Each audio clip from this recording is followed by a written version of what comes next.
ಜೀವನ್ಮುಕ್ತ ಆತ್ಮನನ್ನು ಮರೆಸುತ್ತಾ ನನಗೆ ಕೊಟ್ಟಿರುವ ಎರಡು ವಿಷಯಗಳು ಪ್ರಸನ್ನತೆ, ಏಕಾಗ್ರತೆ. 24 ಪ್ರಸನ್ನತೆ, 25 ಏಕಾಗ್ರತೆ.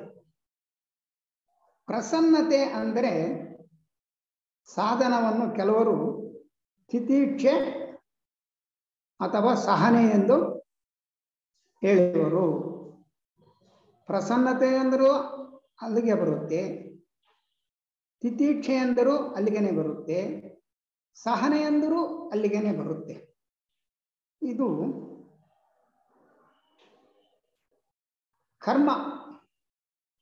ಕರ್ಮವನ್ನು ತೀರಿಸೋದಕ್ಕೆ, ಅಂದರೆ ಕಷ್ಟ ಜಾಸ್ತಿ ಬರುವಾಗ ಈ ಸಹನೆಯಿಂದ ಅದನ್ನು ನಾವು ಪಾಲನೆ ಮಾಡಬೇಕು.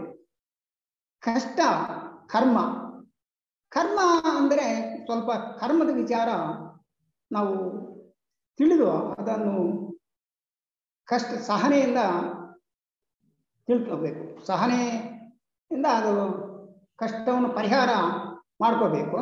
ಕರ್ಮ ಅಂದರೆ ಕೆಲಸ ಅಂದರೆ ಕರ್ಮ ಅಂದರೆ ಕೆಲಸ, ಒಳ್ಳೆಯ ಕೆಲಸ, ಕೆಟ್ಟ ಕೆಲಸ. ಕೆಟ್ಟ ಕರ್ಮ, ಒಳ್ಳೆಯ ಕರ್ಮ. ಅದು ನಾವು ಯಾವಾಗ ಮಾಡಿದ್ವು, ಅದರ ಎಲ್ಲಿ ಅದು ನಮಗೆ ಅಡ್ಜಸ್ಟ್ ಆಗುತ್ತೆ, ಅದರ ಲೆಕ್ಕ ಎಲ್ಲಿ ಅಂತ ಸ್ವಲ್ಪ ನೋಡಿದ್ರೆ ನಮ್ಮದು ಒಂದು ಆತ್ಮನ ಒಂದು ಇದಿರುತ್ತೆ ಲೆಕ್ಕ. ಅದರಲ್ಲಿ ನಾವು ಪ್ರತಿ ಜನ್ಮದಲ್ಲಿ ಒಳ್ಳೆಯದನ್ನ ಮಾಡಲಿ, ಕೆಟ್ಟದ್ದನ್ನ ಮಾಡಲಿ, ಪ್ರತಿನಿತ್ಯ ಅದು ಕರ್ಮ ಅಲ್ಲಿ ಹೋಗಿ ಅಲ್ಲಿ ಇದಾಗುತ್ತೆ. ಮೊದಲು ನಮಗೂ ಗೊತ್ತಿಲ್ಲ. ನಾವು ಟಿಆರ್ಎಸ್ ಮೆಂಬರ್ ಆದಾಗ ಕರ್ಮ ಪೀಡಾಗುತ್ತೆ, ಕರ್ಮದೇವತೆಗಳಿದ್ದಾರೆ, ಬರೆಯುತ್ತಾರೆ, ಇದು ಅದು ಅಂತ ಹೇಳಿದ್ರೆ, ಈವಾಗ ನೋಡಿದ್ರೆ ಅದು ಕಂಪ್ಯೂಟರ್. ಅದು ಯಾರು ಬರೆಯೋರೂ ಇಲ್ಲ, ಯಾರು ಅದು ದಾಖಲೆ ಇಡುವರಲ್ಲ, ಅದೇ ಆಕಾಶಲಿಪಿ, ಅದು ರೆಕಾರ್ಡ್ ಆಗುತ್ತೆ. ಆದ್ರಿಂದ ನಮಗೆ ಕರ್ಮ ಬರುತ್ತೆ. ನಾವು ಮಾಡದೇ ಇದ್ರೆ ಬರಲ್ಲ, ಮಾಡೇ ಇರೋಕ್ಕೆ ಸಾಧ್ಯ ಏನಿಲ್ಲ. ಮಾಡ್ತೀವಿ, ಗೊತ್ತಿದೆಯೋ ಗೊತ್ತಿಲ್ಲದ ಮಾಡ್ತೀವಿ. ಅದರಿಂದ ಅದರ ಪ್ರತಿಫಲ ಅನುಭವಿಸಲೇಬೇಕು. ಅದು ಕರ್ಮ ನಿಯಮ. ಆ ಕರ್ಮ ನಾವು ಯೋಗ ಮಾರ್ಗದಲ್ಲಿ ಮುಂದುವರೆದರೆ ಅದು ನಮಗೆ ಇನ್ನೇನು ಆ ಕರ್ಮದೇವತೆಗಳಿಗೋ ಆ ಮಹಾತ್ಮರಿಗೋ ಸ್ವಲ್ಪ ಗೊತ್ತಾದರೆ ಇವರು ಮುಂದುವರಿಯುತ್ತಾರೆ, ಯೋಗ ಮಾರ್ಗದಲ್ಲಿ ಮುಂದುವರಿಯುತ್ತಾರೆ ಅಂದರೆ ಗೊತ್ತಾದರೆ ಹೆಚ್ಚಿನ ಕಷ್ಟಗಳು, ಹೆಚ್ಚಿನ ಕರ್ಮಗಳು ನಮಗೆ ಅವು ಬೇಗ ಸವಿಯೋಕ್ಕೋಸ್ಕರ, ಅವು ನಿವಾರಣೆ ಆಗ್ಬೇಕಂತ ಹೆಚ್ಚೆಚ್ಚಿಗೆ ಆ ಕರ್ಮ ಕೊಡ್ತಾರೆ. ಅದೆಲ್ಲ ಸಹಿಸೋದೆ ಸಹನೆ, ಪ್ರಸನ್ನತೆ. ಅದು ಸಹಿಸೋದು. ಈ ರೀತಿಯಾಗಿ ಕರ್ಮ ಯಾರಿಗೂ ತಪ್ಪಿದ್ದಲ್ಲ. ಈ ಜನ್ಮದಲ್ಲಿ ನಾವು ಮಾಡಿಲ್ಲ ಅಂದ್ರೂ ಮುಂದಿನ ಜನ್ಮದಲ್ಲಿ, ಇವಾಗ ಎಕ್ಸಾಂಪಲ್ ತಗೊಂಡ್ರೆ ಹರಿಶ್ಚಂದ್ರ, ಈ ಜನ್ಮದಲ್ಲಿ ಅವನು ಏನೂ ಮಾಡಿಲ್ಲ ಪಾಪ. ಕಷ್ಟ ನಾವೆಲ್ಲ ನೋಡಿದ್ದೀವಿ. ಆ ಕಷ್ಟ ಸಹಿಸೋದ್ರಿಂದ, ಆ ಸಹನೆಯಿಂದ ಸಹನೆಯಿಂದ ಅದನ್ನು ತಡ್ಕೊಂಡು ಆ ಕಷ್ಟ ಬೇಗ ಸವಿಯಲಿ ಅಂತ ಮಾಡಿದ್ದಕ್ಕೆ ಅವರು ಮೋಕ್ಷಕ್ಕೆ ಹೋದರು. ಇನ್ನು ಆ ಕಷ್ಟ ಯಾರಿಗೂ ತಪ್ಪಿದ್ದಲ್ಲ, ಸಹನೆ ಬೇಕೇ ಬೇಕು. ಆ ಕಷ್ಟ ನಿವಾರಣೆ ಮಾಡಬೇಕಾದ್ರೆ, ಆ ಕಷ್ಟವನ್ನು ಸಹಿಸಿಕೊಳ್ಳಬೇಕಾದ್ರೆ ನಮಗೆ ಸಹನೆ ಬೇಕೇ ಬೇಕು. ಇವಾಗ ಅದಕ್ಕೋಸ್ಕರನೇ ಬೆಸೆಂಟ್ ಮಾತವರಿಗೆ ಎಷ್ಟೊಂದು ಕರ್ಮ, ಎಷ್ಟು ಅವರ ಆದೇಶದಿಂದ ಬಂದು ಇಲ್ಲಿಂದ ಅಲ್ಲಿಗೆ ಬೆಸೆಂಟಮ್ಮನವರಿಗೆ ಆದ ಕಷ್ಟ ಏನೇನು ಒಂದು ಸಮಯದಲ್ಲಿ ವಿಷದ ಬಾಟ್ಲಿ ತಕೊಂಡು ಕುಡಿಬೇಕಂತ ಪ್ರಯತ್ನ ಮಾಡ್ತಾಳೆ. ಆವಾಗ ಗುರುಗಳು ಯಾರೋ ಗೊತ್ತಿಲ್ಲ, ಹೇಳಿ ಇಷ್ಟಕ್ಕೆ ತಡ್ಕೊಳ್ಳಕ್ಕಾಗಲ್ವಾ ಅಂತ ಅದು ನಾವು ನೋಡಿದ್ದೀವಿ. ಅವ್ರಿಗೆ ಅವರು ಶಿಷ್ಯತ್ವದಲ್ಲಿ ಮುಂದೆ ಓದಿರೋರು, ಮುಂದಕ್ಕೆ ಅವರು ಹೋಗಿರೋರು, ಅವ್ರಿಗೂ ಕಷ್ಟ ಯಾರಿಗೂ ತಪ್ಪಲ್ಲ.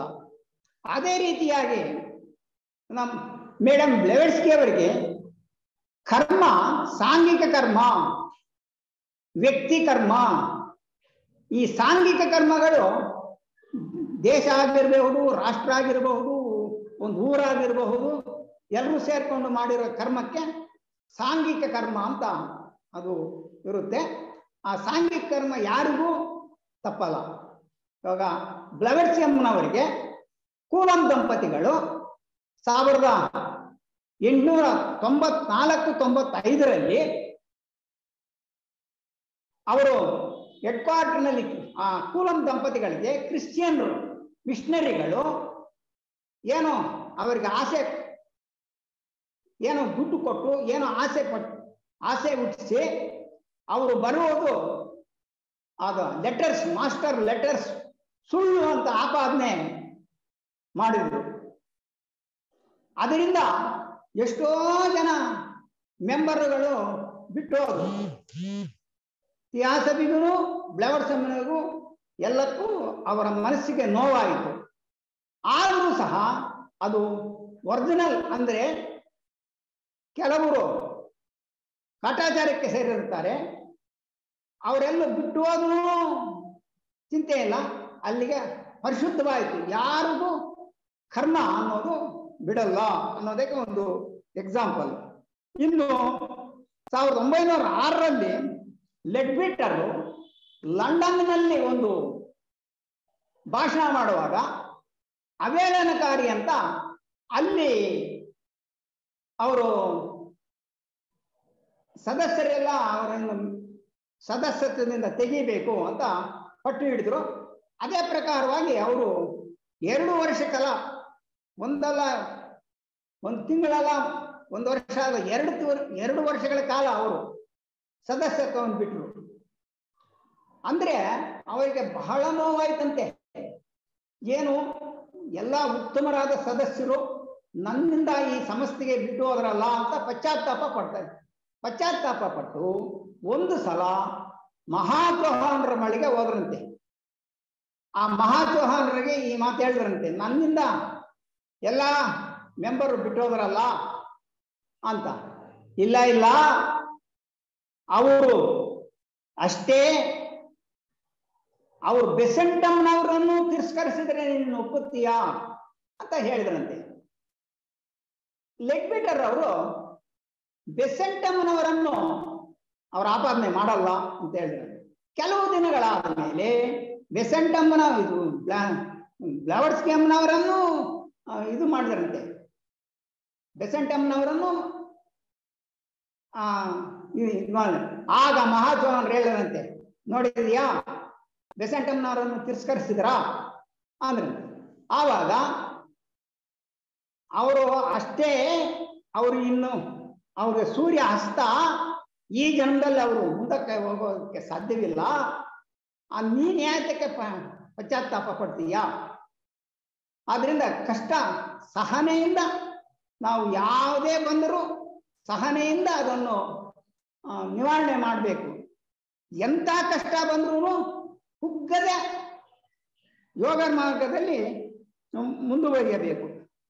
ಕೆಲವು ಜನರು ಗುರುಗಳ ಕೆಲಸ ಮಾಡ್ತೀವಿ ಅಂತ ಹೇಳ್ತಾರೆ.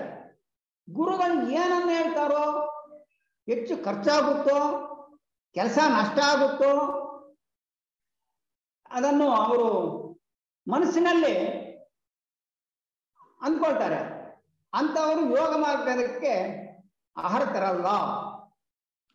ಇನ್ನು ಎಲ್ಲಾ ವಿಚಾರದಲ್ಲೂ ಈ ನನ್ನದು, ನಾನು ಎಂಬುದನ್ನು ಬಿಡಬೇಕು. ಅಂದ್ರೆ ಇದಕ್ಕೆ ಒಂದು ಎಕ್ಸಾಂಪಲ್, ಒಂದು ಸನ್ಯಾಸಿ ಇದ್ದಂತೆ, ಒಬ್ಬ ಮುಸಲ್ಮಾನ್ ಸನ್ಯಾಸಿ. ಅವನು ಎಲ್ಲ ಊರುಗಳೆಲ್ಲ ತಿರ್ಕೊಂಡು ಒಂದು ಅರಮನೆಯ ಒಂದು ಮೂಲದಲ್ಲಿ ತನ್ನ ಎಲ್ಲ ಸಾಮಾನುಗಳಿಟ್ಟುಕೊಂಡು ಕೂತಿದ್ನಂತೆ. ಅದು ರಾಜನ ಅರಮನೆ ಅಂತ ಅವ್ರಿಗೆ ಗೊತ್ತಿಲ್ವಂತೆ. ಆದರೆ ಕೆಲವು ಸಮಯ ಆದ್ಮೇಲೆ ಮಹಾರಾಜರು ಬಂದರಂತೆ. ಮಹಾರಾಜರು ಬಂದು, ಏನಪ್ಪ ಇದು ಇಲ್ಲಿ ಉಳ್ಕೊಂಡಿದ್ದೀಯಾ, ಇದೇನು ಛತ್ರನಾ ಅಂತ ಕೇಳಿದನಂತೆ. ಸ್ವಾಮಿ, ಛತ್ರ ಅಂದ್ರೆ ಏನು ಅದರ್ಥ ಅಂತ ಆ ಸನ್ಯಾಸಿ ಕೇಳಿದನು. ಸನ್ಯಾಸಿ ಕೇಳಿದ್ಮೇಲೆ ಒಬ್ಬರಾದ್ಮೇಲೆ ಒಬ್ರು ಹೊರಟೋದ್ಮೇಲೆ ಇನ್ನೊಬ್ರು ಬರೋದು, ಅವ್ರು ಹೊರಟೋದ್ಮೇಲೆ ಇನ್ನೊಬ್ರು ಬರೋದು, ಈ ರೀತಿಯಾಗಿ ಒಬ್ಬರಿಂದ ಒಬ್ಬರು ಬರೋದಕ್ಕೆ ಅದಕ್ಕೆ ಛತ್ರ ಅಂತ ಆ ರಾಜನು ಹೇಳಿದಂತೆ. ಆ ಸನ್ಯಾಸಿ, ಈ ಅರಮನೆ ಮುಂದೆ ಯಾರ್ದು? ನಮ್ಮ ತಂದೆ. ಅವ್ರಿಗೂ ಮುಂಚೆ ಯಾರ್ದು? ನಮ್ಮ ಅಜ್ಜಂದು. ಅವ್ರಿಗೂ ಮುಂಚೆ ಯಾರ್ದು? ಅವರ ತಂದೆ ಇದೆ. ನೋಡಿದರಾ, ಒಬ್ಬರಾದ ಮೇಲೆ ಒಬ್ಬರೆಲ್ಲ ಹೋಗ್ತಾ ಇದ್ದೀರಲ್ಲ, ಈ ರೀತಿಯಾಗಿ ಇದು ಛತ್ರವಲ್ಲವೇ ಅಂತ ಹೇಳಿದ. ಅದಕ್ಕೆ ಇವರು ತತ್ವಜ್ಞಾನಿ, ಇವು ತಿಳ್ಕೊಂಡಿರೋರು ಅಂತ ಅವರಿಗೆ ಸನ್ಮಾನ ಮಾಡಿ, ನೀನು ಬೇಕಾದಷ್ಟು ದಿನ ನೀನು ಇಲ್ಲೇ ಇರಬಹುದು ಅಂತ ಅವರು ಹೇಳಿದ್ರಂತೆ. ಈ ರೀತಿಯಾಗಿ ಯಾವುದು ನಮ್ಮದಲ್ಲ, ಯಾವುದು ಎಲ್ಲ ಭಗವಂತನದೇ, ಎಲ್ಲ ಸುಮ್ಮನೆ ನಾವಿಲ್ಲಿ ಬಂದಿದ್ದೀವಿ, ಕೆಲವು ದಿನ ಇರಬಹುದು, ಕೆಲವು ಅನುಭವ ಪಡ್ಕೋಬಹುದು, ಮುಂದೆ ಇಲ್ಲಿಂದ ಮರಣ ಎಂಬುದು ನಿಶ್ಚಿತ, ಅದು ಯಾರಿಗೂ ತಪ್ಪಿಲ್ಲ. ಆದ್ರಿಂದ ನಮ್ಮದು ಅನ್ನೋದು ಯಾವುದೂ ಇಲ್ಲ ಅಂತ ನಾವು ಇದು ಮಾಡಬೇಕು. ಇನ್ನು ನೀನು ಏನೇ ಮಾಡಲಿ,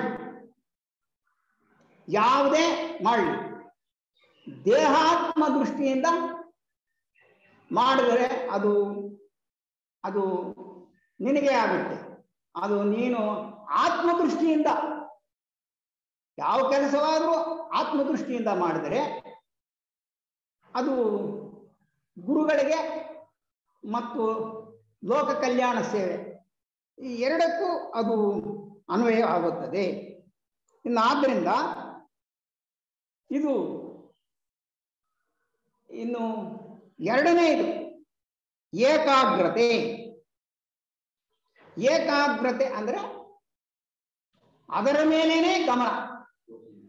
ನೀವು ಯಾವುದೇ ಕೆಲಸ ಮಾಡು, ಏನೇ ಮಾಡು, ಏಕಾಗ್ರತೆಯಿಂದ ಅಚ್ಚುಕಟ್ಟಾಗಿ ನಮ್ಮ ದಿನವಹಿ ಕಾರ್ಯಗಳು ಕಸ ಗುಡಿಸುವುದರಿಂದ ಸೇರಿಕೊಂಡು ಎಲ್ಲ ಕೆಲಸಗಳು ಅಚ್ಚುಕಟ್ಟೆಯಿಂದ ಪರಿಶುದ್ಧವಾದ ಮನಸ್ಸಿನಿಂದ ಅದನ್ನು ನಾವು ಏಕಾಗ್ರತೆಯಿಂದ ಮಾಡಬೇಕು. ನಾವು ದಿನವಹಿ ಮಾಡುವ ಕಾರ್ಯಗಳು ಯಾವೇ ಆಗಲಿ ಕಾಟಾಚಾರದಿಂದ ಮಾಡಬಾರ್ದು. ಅಚ್ಚುಕಟ್ಟಾಗಿ ಒಂದು ಮಲಗುವ ಹಾಸಿಗೆ ಆಗಲಿ, ನಾವು ಒತ್ತುಕೊಳ್ಳುವ ಒಂದು ಜಮಖಾನವಾಗಲಿ, ರಗ್ಗಾಗಲಿ, ಯಾವುದೇ ಆಗಲಿ, ಬಟ್ಟೆಗಳಾಗಲಿ, ಏನೇ ಆಗಲಿ, ಮನೆಯಲ್ಲೇ ಆಗಲಿ, ಏನೇ ಆಗಲಿ, ಎಲ್ಲ ಏಕಾಗ್ರತೆಯಿಂದ ಪರಿಶುದ್ಧವಾಗಿ ಅದು ನಾವು ಒಂದು ಕಡೆಯಿಂದ ಅದು ಗಮನಿಸಿ ಯಾವುದೇ ಏಕಾಗ್ರತೆ ಬರಬೇಕು. ಆ ಏಕಾಗ್ರತೆ ಬಂದರೆ ಅದು ನೀನು ಧ್ಯಾನಕ್ಕೆ ಕೂತ್ಕೊಳ್ಳುವಾಗ ಆ ಏಕಾಗ್ರತೆ ಬಹಳ ನಿನಗೆ ಉಪಯೋಗ ಆಗುತ್ತೆ. ನಿನ್ನ ನಿತ್ಯ ಜೀವನದ ಅನುಷ್ಠಾನದಲ್ಲಿ ನೀನು ಏಕಾಗ್ರತೆಯನ್ನು ಅಭ್ಯಾಸ ಮಾಡಬೇಕು.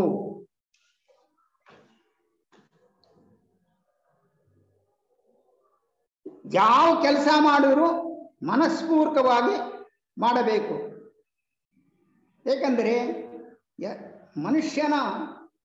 ಮನುಷ್ಯನಿಗೆ ಎಂಬ ಭಾವನೆ ಬಿಟ್ಟು ದೇವರ ಎಂಬ ಮನೋಭಾವ ನಮಗೆ ಬರಬೇಕು. ಮನುಷ್ಯನು ದೇವನ ಸ್ವರೂಪವೇ, ಆದರೂ ದೇಹಾತ್ಮ ದೃಷ್ಟಿಯಿಂದ ಮಾಡೋದಿತ್ತು, ಆತ್ಮದೃಷ್ಟಿಯಿಂದ ಮಾಡಬೇಕು. ನೀನು ಇನ್ನು ಸಾಧನ ಚತುಷ್ಟಯ ಸಂಪನ್ನನಾಗಬೇಕಾದ್ರೆ ನೀನು ಪಂಚಕ್ಲೇಶಗಳನ್ನು ಗೆದ್ದಬೇಕು. ಅವಿದ್ಯ, ಅಸ್ಮಿತ, ರಾಗ, ದ್ವೇಷ, ಅಭಿನವೇಶ, ಇವು ಪಂಚಕ್ಲೇಶಗಳನ್ನು ನೀನು ಗೆದ್ದಬೇಕು. ಇನ್ನು ಅದೇ ತರ ದಶಬಂಧನಗಳನ್ನು ಗೆಲ್ಲಬೇಕು. ಸ್ವಕಾಯ ದೃಷ್ಟಿ, ವಿಚಿಕಿಚ್ಛ, ಶೀಲವತ ಪರಾಮರ್ಶ, ಕಾಮರಾಗ, ಸ್ಫಟಿಕ, ಮನೋ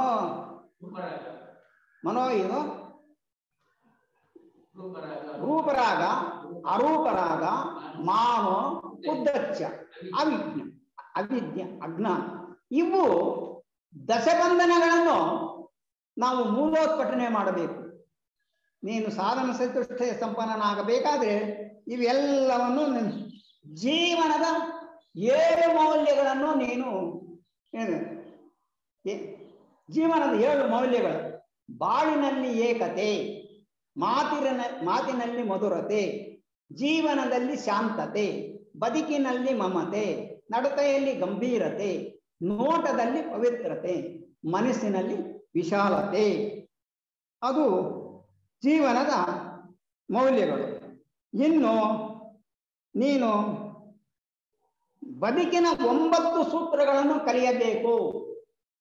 ಕಲಿಯುವುದು ಸಂಯಮ, ಶಿಸ್ತು, ವರ್ತನೆ, ನಿಗ್ರಹಿಸುವುದು, ನಾಲಿಗೆ, ಸಿಟ್ಟು, ವ್ಯಾಮೋಹ ಮತ್ತು ಕಾಮ, ಗೌರವಿಸುವುದು, ವೃದ್ಧಾಪಿ, ಕಾನೂನು, ಧರ್ಮ, ಪೂಜಿಸುವುದು, ಭಗವಂತ, ಅವತಾರ, ಸದ್ಗುಣ, ಹೊಗಳುವುದು, ಸೌಂದರ್ಯ, ದೇಶಭಕ್ತಿ, ಚೈತನ್ಯ, ಗಮನಿಸುವುದು, ಸಮಯ, ಹಣ, ಆರೋಗ್ಯ, ತ್ಯಜಿಸುವುದು, ಮದ್ಯಪಾನ, ಧೂಮಪಾನ. ಇನ್ನು ಅಳವಡಿಸಿಕೊಳ್ಳುವುದು ಧೈರ್ಯ, ಸಾಹಸ, ಉತ್ಸಾಹ, ತ್ಯಾಗಬುದ್ಧಿ. ಇನ್ನು ಇದು 9ನೇದು ಕಾಪಾಡುವುದು, ಪ್ರೀತಿ, ಸ್ನೇಹ, ದೀನದಲಿತರರು. ಇವು ಬದುಕಿನ 9 ಸೂತ್ರಗಳನ್ನು ನಾವು ಅಳವಡಿಸಿಕೊಳ್ಳಬೇಕು.